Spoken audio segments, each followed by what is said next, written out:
線索誰刪剪？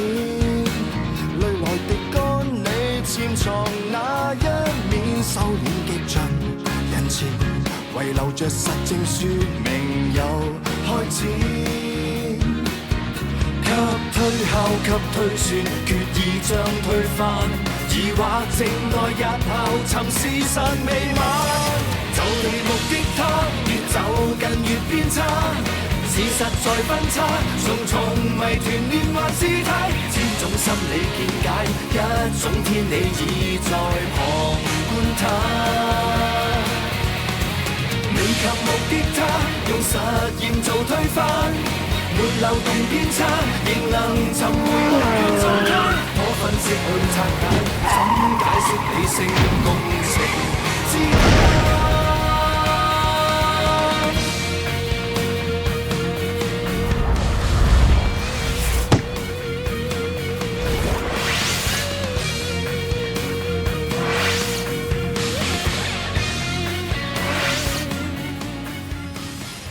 ពេលនេះអ្នកជួលទាំង3ខ្លាចជាជនជាប់សង្ស័យពេលនេះឯងប្តឹងខ្ញុំប្តឹងឯងបើខ្ញុំចូលជាសាក្សីប្រាប់ថាអ្នកណាជាឃាតករពេលឡើងតុលាការកំហុសដែលខ្ញុំយកសាកសពទៅបំផ្លាញនិងដាក់ទោសខ្ញុំស្រាលមែនទេលោកប៉ូលីសខ្ញុំដឹងថាអ្នកណាជាឃាតករអ្នកដែលសម្លាប់បងតាគឺចែមីងមិនបាច់សួរទេប្រធានជីងណាកាន់ដំបងទៅវាយបងតាតតែស្លាប់មិនបាច់សួរទេប្រធានជីងកាន់ដំបងទៅវាយបងតាតតែស្លាប់ពីប្រហែលជាឃាតករដំបងគិតថាបានតម្រុយថ្មីពួកគេបែរជាគ្មានប្រយោជន៍អាចនៅមានខ្លះដែលគេនិយាយអាចមានប្រយោជន៍គ្រប់គ្នានិយាយថាយប់នឹងប្រហែលម៉ោង8ភ្លើងក្នុងផ្ទះឆេះដាច់យប់ដែលកើតហេតុភ្លើងឆេះដាច់អ្នកណាលោកនេះពូនាងជាឃាតករដុកទ័រចុងសូមទោសខ្ញុំទៅបន្ទប់ទឹកលោកនាយពូខ្ញុំឮលោកថាអ្នកណាជាឃាតករគេថាខ្ញុំជាឃាតករខ្ញុំក៏ចង់ស្ដាប់ការបកស្រាយនាងសម្លាប់គេនាងជាឃាតករកណ្ដុលងាប់ប៉ាខ្ញុំប្រាប់ថាអ៊ំឈីនៅជាន់ទី3ធ្លាប់និយាយថាភ្លើងនៅអាគារនេះរមែងតែឆេះដាច់មិនឈប់ខ្ញុំក៏នឹកដល់ការផ្ដល់ចម្លើយរបស់អ្នកជួលបន្ទប់ទាំង3នាក់ដែលនិយាយថានៅយប់កើតហេតុភ្លើងនេះឆេះដាច់អាគារចាស់ឧបករណ៍ក៏ចាស់មានរឿងបែបនេះមិនមែនជារឿងចម្លែកខ្ញុំសួរអ្នកភ្លើងហើយស្ថានីយ៍អគ្គិសនីនៅទីនេះគឺមានការជួសជុលនៅយប់កើតហេតុម៉ោង8ភ្លើងឆេះដាច់អាចតែរួចកើតមកពីការជួសជុលតែខ្ញុំនឹករឿងមួយទៀតកាលពីក្មេងខ្ញុំនៅទីនេះខ្ញុំចាំបានទីនេះមានកណ្ដុរច្រើនណាស់បញ្ហាកណ្ដុរកាត់ខ្សែភ្លើងកើតឡើងជាញឹកញាប់ទើបខ្ញុំចង់មកមើលទីកន្លែងពិតទើបឯងតាំងចិត្តបិទភ្លើងត្រូវហើយមិញខ្ញុំឃើញមានកណ្ដុរចេញមកពីត្រង់នោះនាងក៏មកបើកភ្លើងកណ្ដុរផ្អើលរត់គេចតែសំណាងអាក្រក់ក៏ត្រូវភ្លើងឆក់ងាប់ទៅសំតើហើយនាងមកទីនេះធ្វើអីអាដានិយាយថាអ្នកជួលផ្ទះ3នាក់បាននិយាយថាយប់នឹងពេលម៉ោង8ភ្លើងឆេះដាច់ខ្ញុំក៏គិតដូចជាឯងខ្ញុំគិតថាឧបករណ៍ផ្សេងខ្សែភ្លើងទាំងអស់នៅក្នុងអាគារនេះមកជាចាស់ណាស់ហើយឯងក៏ធ្លាប់សាកសួរទៅខាងភ្លើងអាងថាយប់នឹងមានការជួសជុលភ្លើងដែលរឿងនេះមកជាបានចម្លើយអស់ការសង្ស័យពេលដែលខ្ញុំវះសពខ្ញុំឃើញមានម្រាមចង្អុលនៅដៃស្ដាំរបស់គេមានស្នាមទៅភ្លើងឆក់ស្នាមរបួសនឹងកាត់ឡើងមុនពេលអ្នកស្លាប់ខ្ញុំសន្និដ្ឋានថាពេលស្លាប់ធ្លាប់ប៉ះខ្សែភ្លើងដែលដាច់ក្នុងបន្ទប់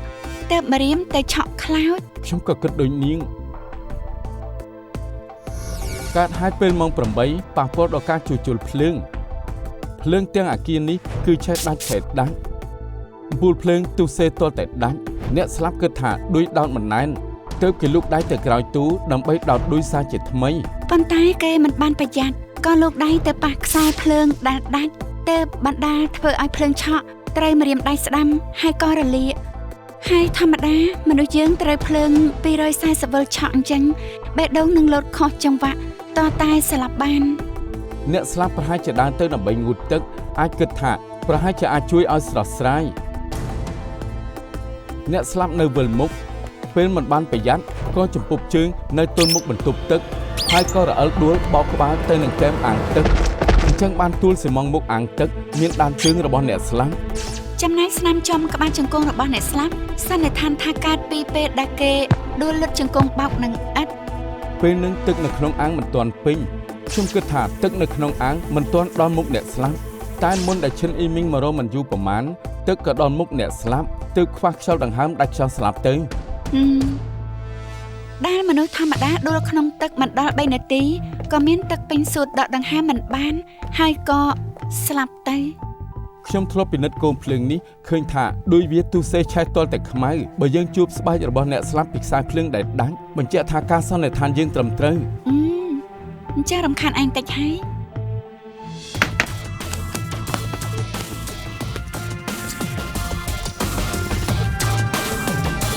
ខ្សែភ្លើងក្រោយទូរបស់អ្នកស្លាប់កំតិចស្បែកដែលឃើញបញ្ជាក់ថាជារបស់ឈីស៊ឺតាខ្ញុំនឹងមិនឌីសន្និដ្ឋានមិនខុសទេ ឈីស៊ឺតាមមិនប្រយ័ត្នទៅត្រូវភ្លើងឆក់វិលមកឈីស៊ឺដួលបោកក្នុងអាងទឹកតតែបាត់បង់ជីវិត ការស្លាប់របស់គេជាឧបទ្ទហេតុគិតថា3នាក់នឹងសម្លាប់មនុស្សព្រោះលុយលោកប្រមូលផតាំងដើម្បីចាប់ជនល្មើសលើកនេះអាចប្រគល់ភាពយុត្តិធម៌ឲ្យជនជាប់សង្ស័យបាន នាងចង់ប្រាប់ថាគោលដៅការធ្វើការរបស់យើងគឺរកការពិតមិនឲ្យជនល្មើសនៅក្រៅច្បាប់ ហើយត្រូវនិយាយថាមិនមុលបង្កាច់អ្នកបរិសុទ្ធ ហើយត្រូវធ្វើឲ្យបានខ្ញុំដឹងហើយថាពួកលោកជាដៃគូដ៏ល្អបិទក្តីបានព្រោះពួកលោកជួយ នាងទេដែលជួយខ្ញុំព្រោះនាងប្រាប់ថា3នាក់នឹងធ្លាប់និយាយថាភ្លើងឆេះដាច់ពួកយើងប្រហែលគិតមិនដល់ថាគេអាចស្លាប់ព្រោះភ្លើងឆក់ ហើយត្រូវអរគុណម្នាក់ទៀតប៉ាខ្ញុំព្រោះគាត់ថា លោកប៉ូលីសខ្ញុំប្រាប់ឲ្យថាខ្ញុំមិនពាក់ព័ន្ធនោះទេលោកអ៊ំសុំចេញគួយសិនទៅណា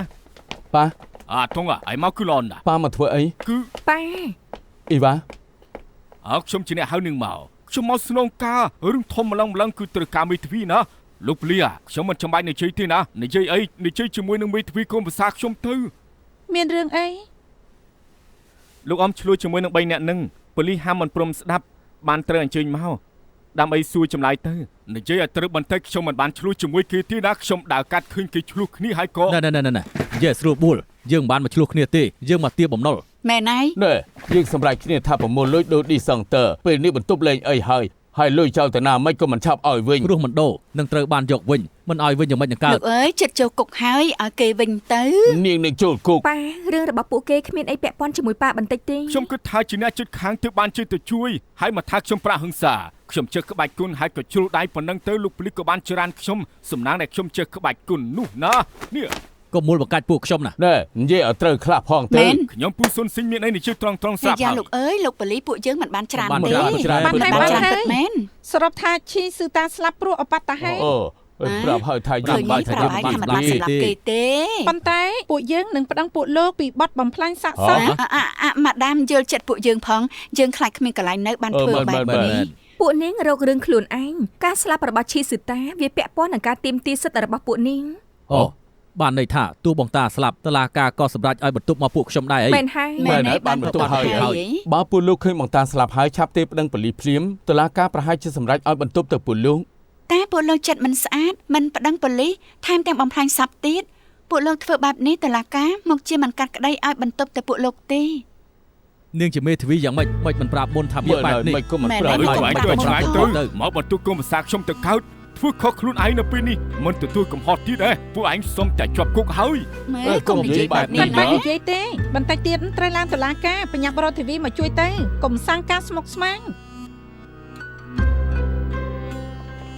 យើងនិយាយមករហូតថាកំចុងបារបស់គេ3នាក់នឹងត្រូវតែជាប់គុកព្រោះតែចុងបារបស់គេ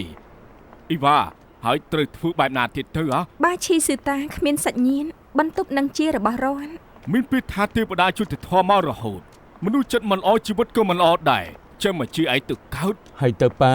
ពួកគេត្រូវដាក់ទោសហើយខ្ញុំជូនទៅ មិនអីទេណានាំជើងទៅទិញចិនសិនល្ងាចនេះស្ងោរស៊ុបមាន់ចិនសិនឲ្យញ៉ាំពៅសុខភាពបន្តិចណាអ៊ីវ៉ាញ៉ាំឲ្យច្រើនទៅណាដើម្បីពៅរាងកាយ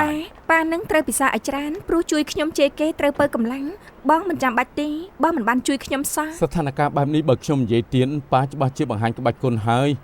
ណែកូនប្រុសត្រូវធ្វើសសរកន្លោងអ៊ីវ៉ានិយាយត្រូវណាមិនចាំបាច់ញ៉ាំទេណា ឡើងឡានទៅប៉ាប្រយ័ត្នត្រូវក្បាល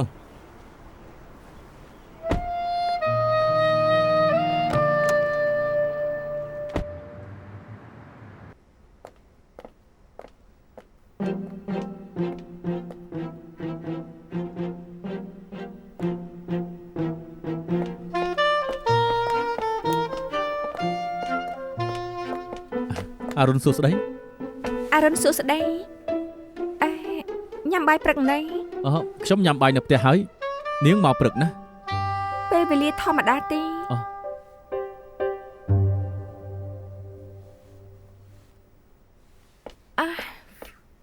គឺរឿង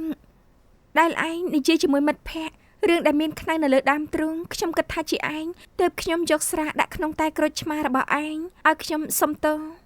ដើមទ្រូងនាងមានខ្នើយមែនទេសុំទោសខ្ញុំអ្នកមានបញ្ហាខ្ញុំស្វឹងពេលណាចូលចិត្តដេញថើបគេមិនមែនថើបដំបងរបស់នាងទេមែនទេសុំទោសថើបដំបងខ្ញុំឲ្យម៉ាក់ខ្ញុំបាត់ហើយដូចគ្នាខ្ញុំឲ្យប៉ាខ្ញុំតាមពិតទៅមានរបស់មួយម៉ាក់ខ្ញុំឲ្យខ្ញុំហើយខ្ញុំមិនដឹងថាខ្ញុំឲ្យឯងហើយនៅខ្ញុំមិនយល់ជួយនិយាយម្ដងទៀតមកខ្ញុំសំដៅលើពេលដែលម៉ាក់ខ្ញុំសម្រាប់ខ្ញុំគាត់ឲ្យជំងឺថ្លើមប្រភេទ B មកខ្ញុំដែរចាប់ណាថ្លើមប្រភេទ B នាងសំដៅលើខ្ញុំសំដៅលើថាដែលឯងថើបខ្ញុំជំងឺខ្ញុំប្រហែលឆ្លងទៅឯងហើយប្រហែលគ្រាន់តែប្រហែលហ្នឹងឆ្នោតក៏មិនដែលត្រូវគ្រាន់តែដើរកាត់អ្នកផ្ដាសាយកណ្ដាំងខ្ញុំឆ្លងបាត់ទៅហើយលើកមុនញ៉ាំអាហារច្រើនអ្នកផ្សេងមិនអីខ្ញុំឈឺពោះតែម្នាក់ឯងវានឹងស្លាប់លើកនេះខ្ញុំច្បាស់ជាស្លាប់មិនខាននោះទេស្លាប់ហើយខ្ញុំច្បាស់ជាស្លាប់ហើយឲ្យខ្ញុំនាំទៅពេទ្យទី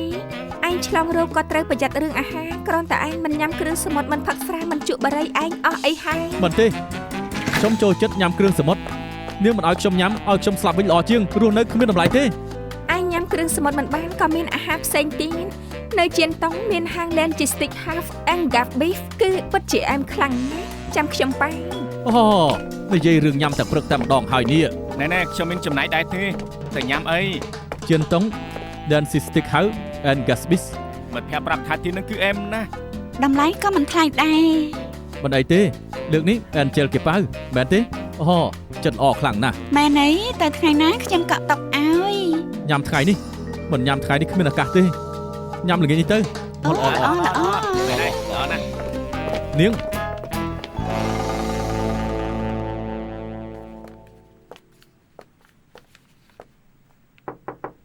ជីម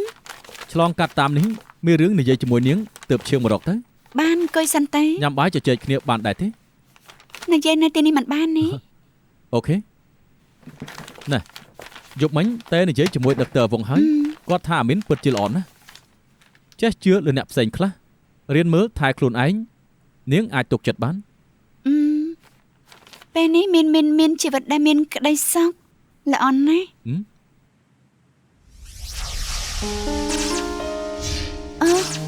កាត់អីទៅខ្ញុំមានអារម្មណ៍ថាឈឺក្បាលដូចជាមានសម្លេងកោកនៅក្នុងត្រចៀកមិនដឹងថាព្រោះអីទេកើតមកយូរហើយនៅតាទីមក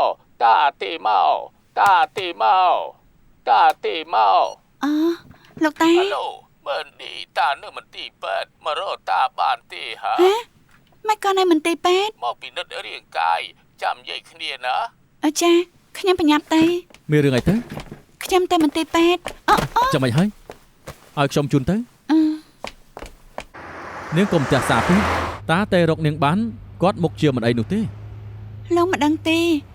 ខ្ញុំធ្លាប់ឲ្យគាត់ទៅរកពេទ្យតែគាត់គិតថាស្មុគស្មាញមិនព្រមទៅតែថ្ងៃនេះសុកព្រមទៅពិតជាឈឺហើយកុំគិតច្រើនពេកអីខ្ញុំមិនចង់គិតទេតែមិនគិតមិនបានកាលពីក្មេងមានថ្ងៃមួយខ្ញុំវិលមកបែបនេះក្នុងត្រចៀកឮសំឡេងងល់ថ្ងៃនឹងប៉ាម៉ាក់ខ្ញុំមានរឿងវាដូចជាប្រភ្នូប្រាប់ហេតុតាជាសាច់ញាតិម្នាក់របស់ខ្ញុំគាត់ត្រូវតែមិនអី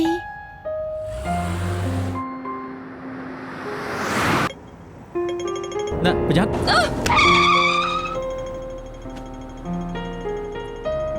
កុំតាក់សាមិនអីទេនាងក៏បើកអីខ្ញុំបើកឲ្យអូខេណា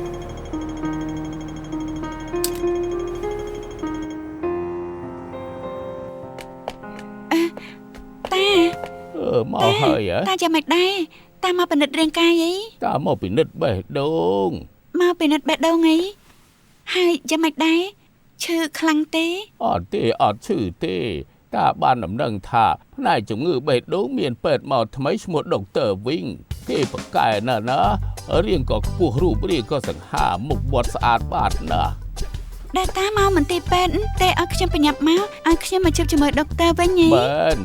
ការស៊ើបមកច្បាស់ហើយដុកទ័រវិញនេះក្រៅពីរូបរាងខ្ពស់ធំទៅនៅសង្ហាទៀតប្រការសំខាន់ណាគេមិនទាន់រៀបការហើយឱកាសពិបាករកបែបនេះណែឱកាសល្អមកដល់ហើយកុំឲ្យភ្លាត់ស្នៀតទៀតឲ្យសោះណាអាជីមមកដែរ ខ្ញុំមកជាមួយមែនឌីខ្ញុំយកឡានទៅចត អរគុណហើយ មែនឌីចៅមិនអីទេមែនទេ ហើយខ្ញុំមិនដឹងថាឆ្លើយយ៉ាងម៉េចទេខ្ញុំទៅលុបមកសិន មែនឌីមិនអីមែនណា លោកកុំមកខំពេក យ៉ាងម៉េច គេដឹងថាលោកចូលពេនគេក៏បារម្ភខ្លាំងណាស់មិញវាតែឆ្លងកាត់ភ្លើងក្រហមទៀតនៅប្រយ័ត្នខ្ញុំមិនដែលឃើញគេបែបហ្នឹងទេ មិនទៅរួចទៅរឿងនេះត្រូវបន្ទោសឯង បន្ទោសខ្ញុំ ព្រោះឯងគ្មានការច្បាស់លាស់ជាមួយនឹងមែនឌីចិត្តមិនស្មោះមិនសម្ដែងចេញអើយទើបខ្ញុំត្រូវធ្វើបែបនេះឯងគិតមើលថាខ្ញុំចង់មកមន្ទីរពេទ្យណាស់ទៅ ខ្ញុំមានចិត្តស្មោះណា ចិត្តស្មោះអញ្ចឹងត្រូវព្យាយាមតិចទៅឲ្យខ្ញុំជួយសាងឱកាសឲ្យទេ មិនចាំបាច់ទេកុំបារម្ភខ្ញុំដឹងថាត្រូវធ្វើម៉េចលោកចង់ណែនាំពេទ្យឲ្យមែនឌីកុំប្រើវិធីចូលពេទ្យអីដឹងដែរទេលោកធ្វើអញ្ចឹងគេច្បាស់ជាខឹង បាទហើយថ្ងៃក្រោយលែងហ៊ានទៀតហើយនេះគេដឹងថាខ្ញុំទេទៅរកគេបានអញ្ចឹងមិនចេះថាមិនអីទេ ពេលដែលខ្ញុំនិយាយជាមួយមែនឌីសុកគេស្រាប់តែវិលមុខក្នុងតិចឮសម្លេងខ្ទរគេថាជាបធ្នោមិនល្អលើកមុនមានអាការៈបែបហ្នឹងហើយប៉ាម៉ាក់គេក៏បានស្លាប់ទៅ អើយអានឹងវាជារឿងចៃដន្យដែលកើតឡើងព្រមគ្នាវាមិនមែនបំភ្នូលអីនោះទេក្មេងល្ងងគិតខុសរឿងបែបនឹងឯងពិតជាអបិយជំនឿមែន ប៉ាម៉ាក់របស់មែនឌីមានរឿងអីកើតឡើងទៅ លោកចង់តស៊ូដែលវេនពិនិត្យហើយសូមអញ្ជើញ អូ ប្រយ័ត្នតិច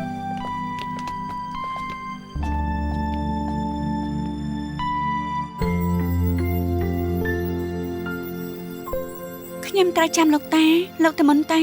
មិនអីទេថ្ងៃនេះខ្ញុំទំនេរនៅកំដរនាង អរគុណណាស់ហើយខ្ញុំនេះគ្មានសុជីវធម៌ ចង់បានការដាស់តឿនទេ លោកចង់ដាក់ទិនខ្ញុំថាជួបរឿងអីត្រូវកុំទះសាមែនទេ ខ្ញុំចង់ឲ្យនាងភ្លេចការចងចាំដែលមិនល្អនាងចង់ប្រាប់ខ្ញុំទេប៉ាម៉ាក់នាងមានរឿងអីកើតឡើងខ្ញុំស្ទង់ទឹកចិត្តនាងឲ្យ ហើយប៉ែតចិត្តវិជាដូចជាលោកចូលចិត្តថារឿងកន្លងផុតហើយឲ្យកន្លងផុតទៅត្រូវមើលទៅមុខកុំគិតច្រើនដូច្នេះរឿងកន្លងផុតហើយកុំរំលឹក ខ្ញុំមិនចង់ឲ្យរវាងពួកយើងជាពេទ្យនិងអ្នកជំងឺនោះទេនាងជាអ្នកជំងឺរបស់ខ្ញុំសម្ព័ន្ធភាពរបស់ពួកយើងពិបាកអភិវឌ្ឍទៅញ៉ាំបាយជាមួយគ្នាទេ តែ យើងញ៉ាំហាងត្រង់នេះបានទេ ចាំម៉េចអាហារនៅមន្ទីរពេទ្យមិនឆ្ងាញ់ទេ ខ្ញុំខ្លាចនាងជួបពេទ្យបេះដូងដែលសង្ហា អ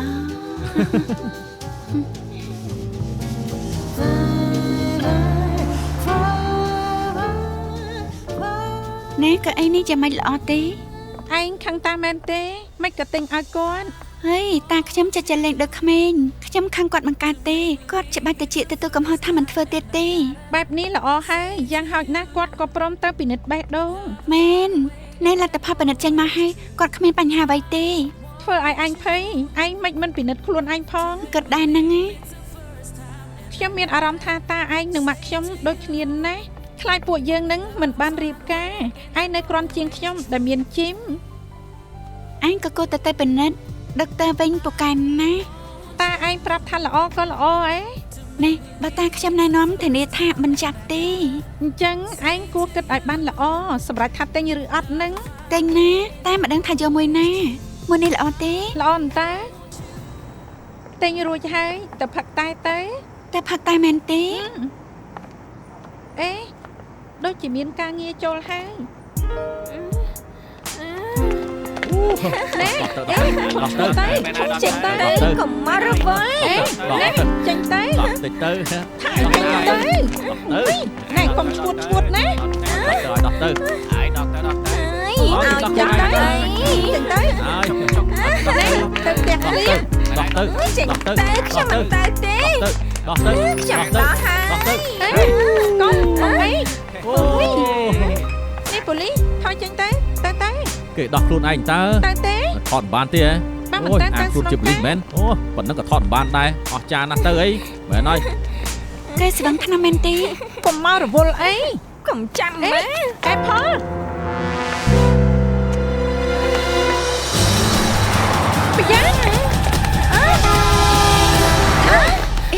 ចាំមិនហើយក្រាប់មក អេផល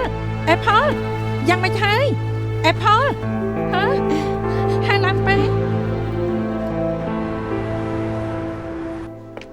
តែប្រាប់អ្នកផ្ទះទេ មិនបាច់ទេគ្រាន់តែឈឺបន្តិចបន្តួចមិនបាច់ប្រាប់ទេមិនអីទេ បានអង្គុយសិនទៅខ្ញុំទៅលាងដៃសិន តែតងក្រុមគ្រួសារមិត្តភក្តិនាងចាំមិនបាន អេផលគ្មានក្រុមគ្រួសារប៉ាម៉ាក់គេស្លាប់អស់ហើយនៅម្នាក់ឯងតាំងពីក្មេង សាច់ញាតិក៏គ្មានដែរ លែងរាប់អស់ហើយសរុបទៅពេលនេះខ្ញុំនិងអេផលនៅជាមួយគ្នាយើងពីរនាក់ជាក្រុមគ្រួសារតែមួយ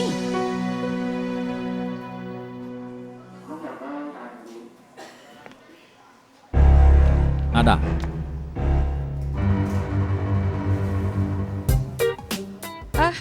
លោកនាយកៅចៃដន្យណាស់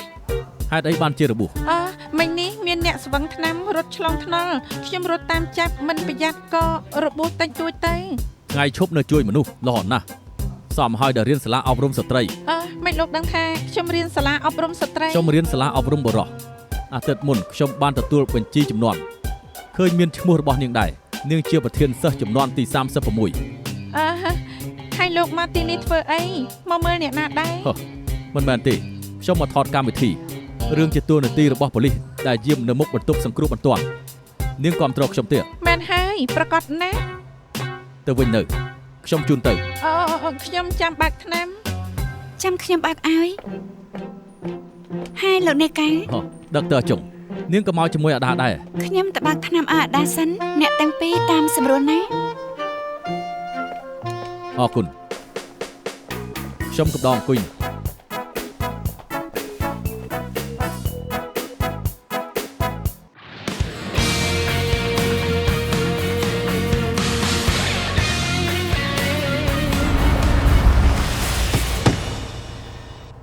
ខ្ញុំមិនអីទេឲ្យខ្ញុំចេញទៅ ចេញមិនបានទេនាងទៅតាមនាងកាពះគ្រូពេទ្យឲ្យនៅតាមដានសិនចាំឲ្យផ្លែតណាខ្ញុំទៅយកឯកសារឲ្យ ណែចាំធ្វើអីអង្គុយចាំ អ្នកណាទៀតហើយនឹង ខ្ញុំឈ្មោះមែនឌីខ្ញុំដឹងថានាងឈ្មោះអេផល ការពិតនាងជាអ្នកណាទៅ មិញនាងស្វឹងថ្នាំរត់ឆ្លងផ្លូវវិញនឹងត្រូវឡានបោកមិត្តភក្តិខ្ញុំជួយ អរគុណ ខ្ញុំដឹងថាសម្ដីខ្លះនាងមិនចង់ស្ដាប់តែខ្ញុំចាំបាច់ត្រូវនិយាយកុំធ្វើបែបនេះទៀតជីវិតគ្មានលើកទី2ទេកុំប៉ះពាល់របស់អស់នឹងទៀត តែធ្វើ presenter ឲ្យរដ្ឋបាលទៅវាសមជាមួយនាង ខ្ញុំដឹងថានាងគ្មានសាច់ញាតិនាងខ្លួនមួយនាងត្រូវចេះស្រឡាញ់ខ្លួនឯង និយាយចាប់ហើយនឹងកុំមកធ្វើជាស្គាល់ខ្ញុំមិនស្គាល់នាងទេខ្ញុំមានមិត្តខ្ញុំមានប្រុសមកស្រឡាញ់ខ្ញុំជាច្រើនឆាប់ទៅកុំមកនិយាយគ្មានបានការ អញ្ចឹងចេះទៅខ្ញុំឲ្យនាងមកបានខ្ញុំបើមានអ្វីចង់ឲ្យខ្ញុំជួយតែរកខ្ញុំទៅណា ណែកុំមករវល់ជាមួយគេជាអ្នកសង្គមសង្គ្រោះហ៎ទុកខ្លួនឯងទៅ ទៅ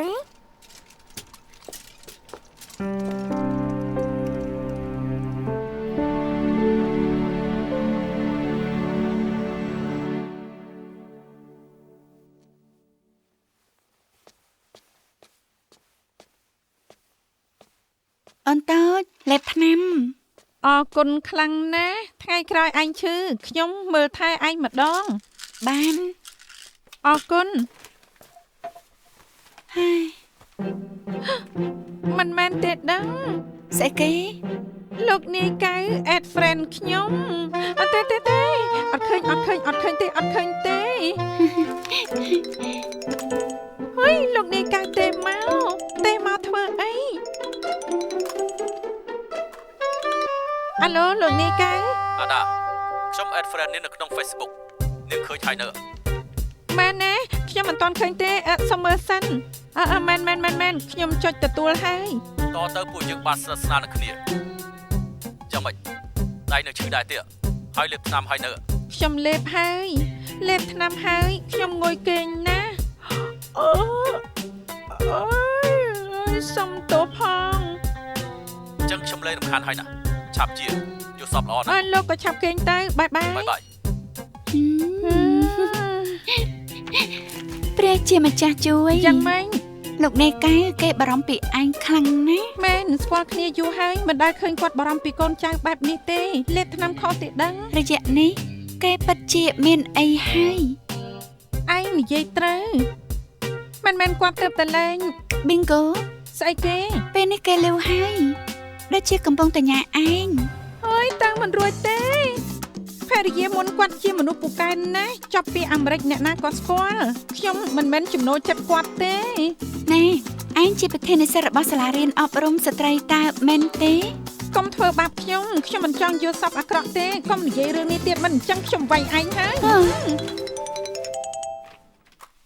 ហើយម៉ាក់ទេមកហើយនេះលេខចំនួនតែ ចាំម៉េចម្ដាយខ្លួនឯងក៏ខ្លាចអី ម៉ាក់តាមខ្ញុំទៅញ៉ាំបាយតែខ្ញុំទៅមិនអង្កើតជួយប្រាប់ថាខ្ញុំដេញលក់ ចាំតែមកឯងត្រូវជួយខ្ញុំផងណា អឺ ជំរាបសួរអ៊ំស្រី ជួយចាត់ការឲ្យផង ចាតែញ៉ាំបាយជាមួយលោកនាយពូនៅឯណាដែរ មានកន្លែងណានាំទី លោកនាយពូសុំទៅសិនហើយ ទុកដាក់អីវ៉ាន់សិនទៅ បាច់ប្រញាប់ទី អស់មែនហើយវិនទេរបងទីខ្ញុំជាប់ប្រជុំមិនបានលើង ទេរវិនថាសង្កពុសបាញ់ណាការងារសិល្បៈរៀបចំបានល្អគេអាយុតិចបំផុតមានបងប្រុសបងស្រីជួយមើលថែ ក្មេងល្ងងនេះឲ្យគេរៀនសូត្រពីការមើលថែខ្លួនឯងនៅឲ្យបងប្រុសបងស្រីជួយមើលថែទី គេអាយុនៅតិចនៅខាងនោះម្នាក់ឯងបានពូកែណាទៅហើយ ខ្ញុំឲ្យគេខំរៀនបើខាត់ពេលហើយមិនបានសមិទ្ធផលការងារវាខាត់ពេល យ៉ាងម៉េចទៅញ៉ាំបាយណែណា លោកនាយពូអីវ៉ារំខានតិចហើយ និយាយមក វិនតានៅក្រុមហ៊ុនវាសាន់គេគួរតែសងលុយមួយសែនប៉ុន្តែអ្នកផ្ទះគេចាំបាច់ត្រូវការចាយលុយគេសងតែ 30000 គេសុំក៏ព្រមហ៎ខ្ញុំទេអ្នកសម្រាញ់កុំថាតែ 30300 ក៏មិនព្រមដែរគេប្រញាប់ចាយលុយបណ្ណាតឹងវាសាន់មិនមែនសប្បុរសធម៌ទេត្រូវបកស្រាយប្រាប់អ្នកកាន់ហ៊ុនបើយើងព្រមខ្លាយទៅជាគំរូបុគ្គលិកផ្សេងធ្វើដូចគេចូលគិតមើលទៅតើវាយ៉ាងម៉េច បាទខ្ញុំយល់ហើយខ្ញុំលែងរំខានទៀតហើយ យ៉ាងម៉េចទៅញ៉ាំនៅឯណា ទៅតុងឆុងអូនថាតុងឆុងស្ទើកនឹងបង្អែមអូនចូលចិត្តណាអញ្ចឹងទៅញ៉ាំទៅ តែតុងឆុងឆ្ងាញ់ណាស់ខ្ញុំមានឯកសារសងលុយត្រូវពីនិន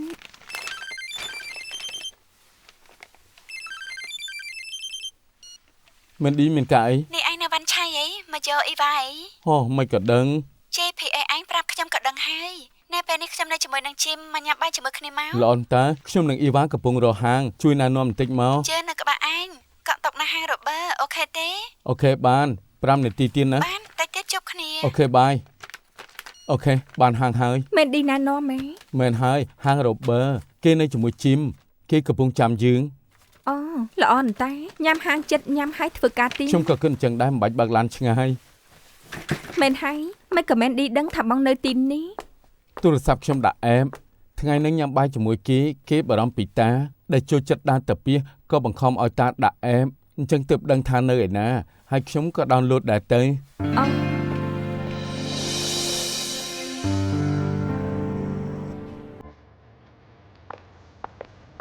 ហើយជីម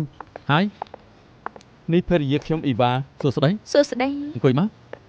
ចង់មែនឌី អូទៅបន្ទប់ទឹកថ្ងៃនេះពិតជាល្អណាស់បានបបួលលោកពូមកញ៉ាំបាយថ្ងៃនេះបានរួមតុគ្នាហើយ ទិញប្រេងកាអូបមិនឌីត្រូវប្រើពេលពិនិត្យសពហើយត្រូវបាញ់ប្រេងកាអូបក្នុងបន្ទប់ គេដឹងថាមានមិត្តភ័ក្តិលក់ប្រេងក្អមក៏ទៅមើលទៅគេទិញមកច្រើនណាស់ រឿងធម្មតាទេស្រីចូលចិនអរគុណ អរគុណ ពិសាឲ្យដែរទៅលោក អូដូចជាស្ងួតកទឹកក្រូចឆ្មាក្តៅដាក់ទឹកឃ្មុំល្អទីខ្ញុំក៏អញ្ចឹងដែរ ហើយចុះលោកវិញខ្ញុំសុំកាហ្វេមួយទៀតបន្តិចទៀតបានហើយ អូមិនឌីប៉ះប្រេងកាអូបហើយតែ lavender ឲ្យនាងទៅ ខ្ញុំជឿលោកសុំតែ lavender បាទចាំមួយផ្លែត មិនក៏លោកជឿគេ លោកនីតពូនិងមែនឌីគឺជាដៃគូដ៏ល្អខ្ញុំគិតថាពួកគេប្រហែលជាដឹងចិត្តគ្នាច្បាស់ ខ្ញុំក៏ចាំញ៉ាំអាហារ4នាក់បាននេះយូរមកហើយដែរព្យាយាមទៅណា បើអញ្ចឹងលោកនីតពូមានណែនាំអីល្អៗដល់ខ្ញុំខ្លះដែរទេ លោកស្ដាប់ណាកាលពីនៅក្មេងមិនឌីត្រូវបាត់បង់ប៉ាម៉ាក់គេខ្លាចជាក្មេងកំព្រាតែបានលោកតាជាអ្នកចិញ្ចឹមគេលោកយល់អត់ ខ្ញុំនិងដុកទ័រចុងឡើងភ្នំជាមួយគ្នាខ្ញុំគិតថាប្រហែលល្មម បើអញ្ចឹងល្អហើយ ស្អីល្អហើយ ហើយ ពួកគេជាមនុស្សប្រុសត្រូវធ្វើល្អលើស្រីឲ្យច្រើន ចាំមិនសួរមនុស្សស្រីត្រង់ខ្ញុំយល់ស្រង់ ខ្ញុំត្រូវស្ដាប់ការណែនាំល្អៗរបស់អ៊ីវ៉ា គ្មានស្រីណាមិនចូលចិត្តពេជ្រទេបើមនុស្សប្រុសឲ្យមនុស្សស្រីស្រឡាញ់គេដូចជាពេជ្រនោះត្រូវធ្វើឲ្យដូចជាពេជ្រត្រូវមាន4មុខគឺមនុស្សប្រុសត្រូវមើលថែបានល្អរុះរាយមុខមាត់ស្អាតហើយមានភាពជឿជាក់ ប៉ុន្តែខ្ញុំចង់បានច្រើនជាងនឹងចង់បានថែមមួយទៀត មុខទី5គឺគំនិតច្នៃប្រឌិតត្រូវទី ត្រូវហើយបើមនុស្សប្រុសគ្មានគំនិតច្នៃប្រឌិតក៏នឹងក៏យូរគួរឲ្យធុញណាស់ លោកគិតថាយ៉ាងម៉េច គិតថាមាន គិតថាមានចម្លើយនេះលោកជឿជាក់ហើយ ប្រកបណាខ្ញុំជឿជាក់មកយូរហើយ លោកមិនខ្លាចគេយកលោកទៅពិសោធន៍ទេអី ណែខ្ញុំក៏គិតបែប ដឹង ហ្នឹង ហើយ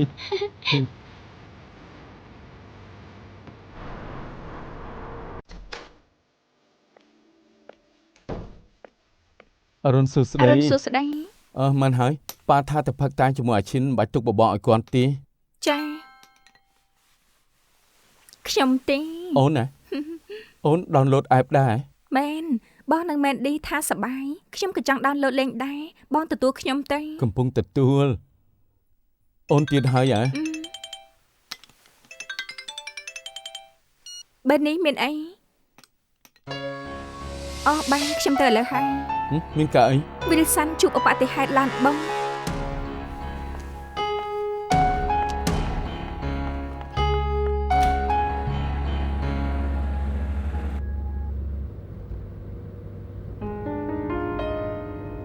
លោកឈប់ក្រោយឡានពេន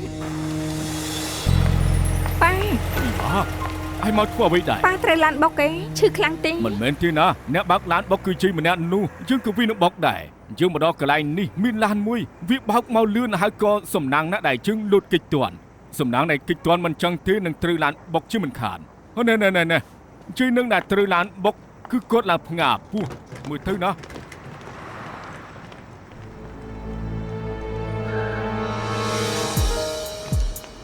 ប៉ាមិនអីគឺល្អហើយចាំនិយាយគ្នាទៀតខ្ញុំប្រញាប់ទៅធ្វើការ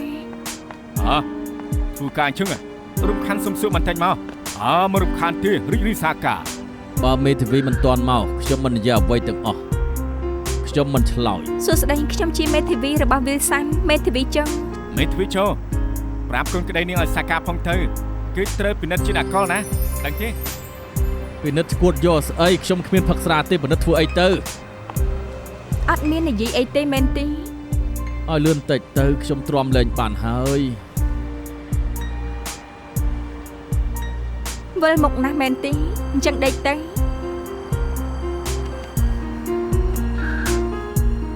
មេធាវីចូលលោកវិលប្រកែកមិនពិនិត្យជាអកលខ្ញុំមិនសិតចាប់គេយើងសង្ស័យថាគេប្រាថ្នាលើកំណត់បាត់បង់សតិត្រូវនាំគេទៅមន្ទីរពេទ្យសិន ល្អណាស់កូនក្តីខ្ញុំជួបឧបតិហេតុភ័យតទៅវិលមកត្រូវទៅមន្ទីរពេទ្យ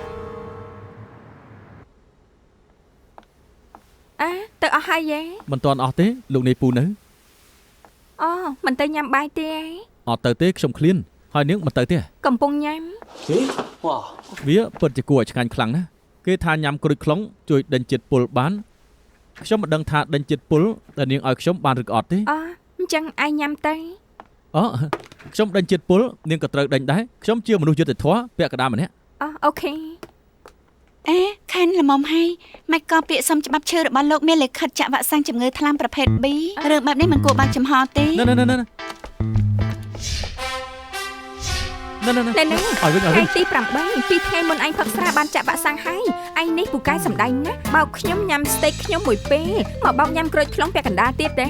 ស្តេកតែមួយពេលសោះទុកថាលួងចិត្តខ្ញុំទៅនាងចង់ឲ្យខ្ញុំឆ្លងរោគហ៎ ខ្ញុំមានអារម្មណ៍ថាខុសតតែដេកមិនលួអាក្រក់ណាស់មកបោកស៊ីរបស់ខ្ញុំ លោកគួរឲ្យស្អប់មកជួយមិនបានទេ មិនបាច់ជួយទេ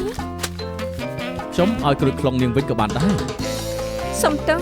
របស់ឯងប៉ះឲ្យខ្ញុំមិនញ៉ាំទេ មានការងារបន្ទាន់ឆាប់ទៅ បាទលោកនេះ ចាស់លោកនេះ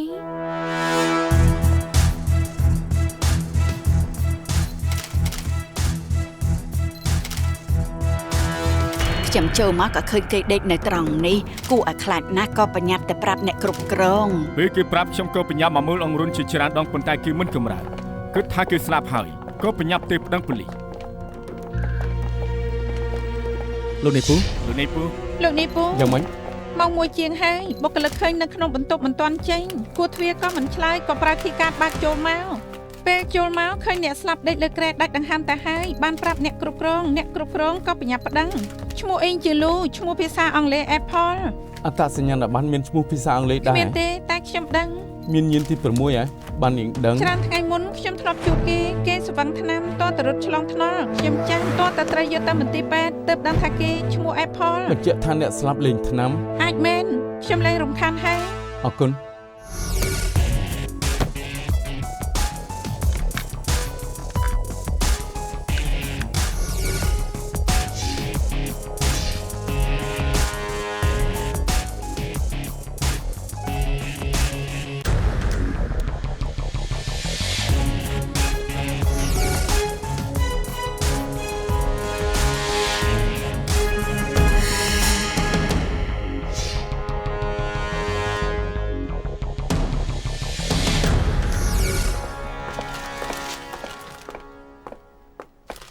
អត់ដែរ មែនទេពេលខ្ញុំឃើញមានអារម្មណ៍ដូចឯងនឹង ស្មានម្ដាជួយជីវិតគេចុងក្រោយគេក៏ស្លាប់ ប្រហែលប្រើថ្នាំលើកំណត់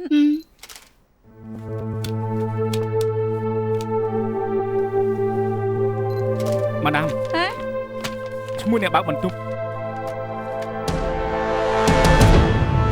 លោកអ៊ីចុងជិនលទ្ធផលបានពិនិត្យចេញមកហើយលទ្ធផលអវិជ្ជមានអាងថាលោកប្រើថ្នាំញៀនបើកបរពេលស្វឹងថ្នាំធ្វើឲ្យអ្នកដទៃមានរបួសដឹងទេ ឧបតិហេតុឡានបុកកើតឡើងបានច្រើនមូលហេតុដូចជារឿងបរិស្ថានការប្រើថ្នល់ដែលមិនទម្លាប់រួមទាំងអ្នកឆ្លងថ្នល់ដែលប្រហែសអាចមិនមែនជាកំហុសរបស់កូនក្តីខ្ញុំ គ្រាន់តែបោកមនុស្សចារបួសថ្លៃព្យាបាលលោកអ៊ីក៏ចេញឲ្យដែរទោះបីជាបាក់ជើងជឿរទះពាក់ជើងសម្បានិមិត្តក៏លោកអ៊ីទទួលខុសត្រូវដែរឲ្យចិញ្ចឹមមួយជីវិតក៏បានដែរលោកជ័យនឹងគ្មានឯខាត់បងទេត្រូវហៅថាគ្រោះក្នុងលៀបណា ផ្នែកអ ுக ្រិត ផ្នែក កម្ម ឧក្រិដ្ឋកម្មឧបតិហេតុឡានបុកត្រូវឲ្យផ្នែកឧក្រិដ្ឋកម្មធ្វើការយើងសង្ស័យថាលោកអ៊ីពាក់ព័ន្ធនឹងឃាតកម្មអញ្ជើញទៅផ្ដល់ចម្លើយផងខ្ញុំជាមេធាវីរបស់គេមិនក៏កូនក្តីរបស់ខ្ញុំត្រូវតែផ្ដល់ចម្លើយឲ្យពួកនេះ មានមនុស្សស្រីឈ្មោះអ៊ីជេលូស្លាប់នៅបន្ទប់607នៅសន្តាគារ T Hotel ស៊ើបដឹងថាអ្នកស្លាប់នឹងស្រីម្នាក់ទៀតចូលទៅសន្តាគារជាមួយនឹងកូនក្តីរបស់នាងឈ្មោះដែលបើកបន្ទប់ស្នាក់ឈ្មោះថាអ៊ីចុងជិន យើងរីករាយនឹងសហការវិសាន់លោកទៅមានឧបតិហេតុលោកឈឺក្បាលណាស់មែនទេពេលនេះចាំមិនហើយ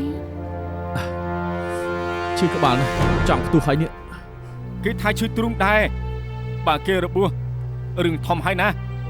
យ៉ាងម៉េចហើយ សំទោសកូនក្តីខ្ញុំត្រូវទៅមន្ទីរពេទ្យដើម្បីពិនិត្យរាងកាយ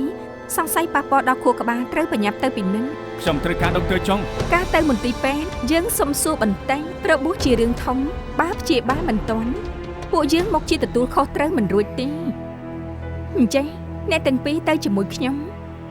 ចាំឲ្យលោកអ៊ីបានធូរចាំសួរចម្លើយគឺងាយស្រួលទាំងសងខាង លោកបានលើបន្ទប់607មានសម្លេងអ្វីដែរទេដូចជាសម្លេងឆ្លុះគ្នាឬមួយក្បាច់គ្នាបិទទ្វារខ្លាំងខ្លាំង គ្មានទេយប់មិញខ្ញុំស្វឹងមកដល់បន្ទប់ម៉ោង9ជាងមិនទាន់ញ៉ាំបាយផងក៏ដេកលក់បាត់ទៅហើយអត់លឺអីទេ ហើយចុងពេលព្រឹកនេះ ខ្ញុំភ្ញាក់ឡើងម៉ោង6ជាងខ្ញុំឃ្លានណាស់ខ្ញុំក៏ទេកំងអាហារពេលព្រឹកញ៉ាំពេលញ៉ាំរួចហើយដូចជាគ្មានអីទេគ្មានសម្លេងអីផងនឹងម៉ាដាមចម្លើយរបស់បុគ្គលិក យ៉ាងម៉េច ពោះកម្ដៅថ្លាំហើយពេលស្លាប់របស់ Apple គឺម៉ោងប្រហែលជា3ដល់ម៉ោង5សន្និដ្ឋានបឋមថា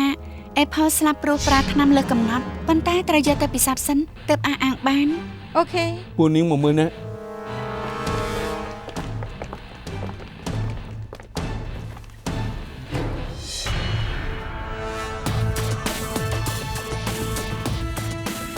លោកនេះពូអស់ចានណាស់កំាននៅលើឥដ្ឋនៅមើលដឹងថាជាដាំស្បែកជើង មើលតាមຂ្នាតស្បែកជើងជាដានស្បែកជើងរបស់មនុស្សប្រុសនាងគិតថាជាអ៊ីចុងជៀនទេ កម្ពស់របស់មនុស្សមាន7ដងនៃຂ្នាតជើងចំណែកប្រវែងរបស់ស្បែកជើងនេះប្រមាណជា 25.5 តាមຂ្នាតនោះម្នាក់នេះមានកម្ពស់មិនលើស 1.70 ម៉ែត្រ ចាំសួរអចិនដឹងហើយ មើលនេះទៅ ជាម្សៅផាត់មុខ ហើយស្នាមនៅចំកណ្ដាលនេះគឺជាស្នាមអី ឈប់សិនមើលទៅដូចទី មាននាឡិកាដាក់ត្រង់នេះ រួចហើយក៏មានអ្នកយកទៅ អ្នកដែលយកនាឡិកាដាក់ជាម្នាក់ទៀត អ្នកយកនាឡិកាទៅអាចជាម្នាក់ទៀត ម៉ាដាម អាឡូអាចិនលោកនៅឯណាហ្នឹង ខ្ញុំបានតាមអ៊ីចុងជាមកដល់មន្ទីរពេទ្យគេយកលេសថាឈឺបានធូរហើយចាំផ្ដល់ចម្លើយតាមក្រោយ អូខេលោកជួយខ្ញុំ3រឿង1ស្បែកជើងរបស់អ៊ីចុងមានខ្សែទេ2គេពាក់នាឡិកាទេ3គេកម្ពស់ប៉ុន្មាន បាទ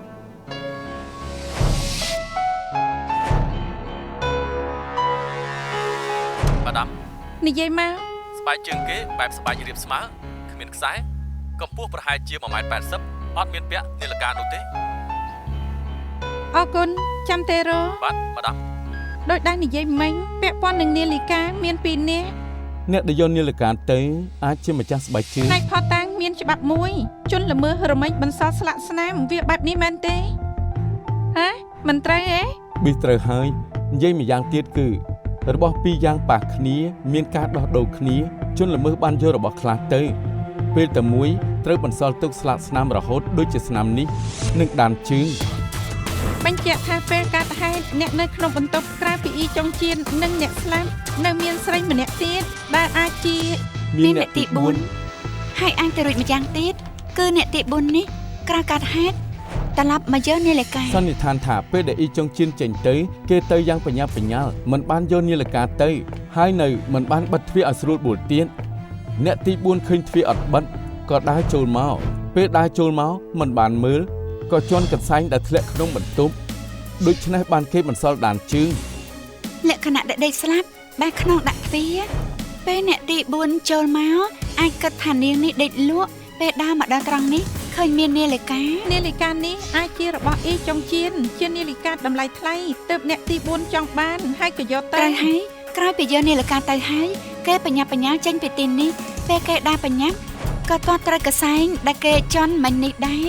មើលតាមកន្សែងដែលកូនលើអិនខ្ញុំយល់ថាអ្នកទី4ទាត់កន្សែងខ្លាំងមុនពេលគេដើរចេញពីបន្ទប់ទៅ ហើយអ្នកទី4ដែលថានឹងគឺជានរណាគេទៅ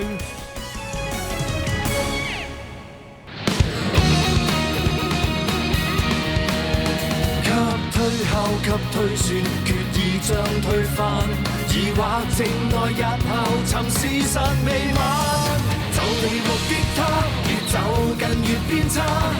事實在分岔，重重謎團連環事態，千種心理見解，一種天理已在旁觀他。未及目擊他，用實驗做推翻，沒漏洞偏差，仍能尋回混亂狀態，可分析去拆解，怎解釋理性共情之解？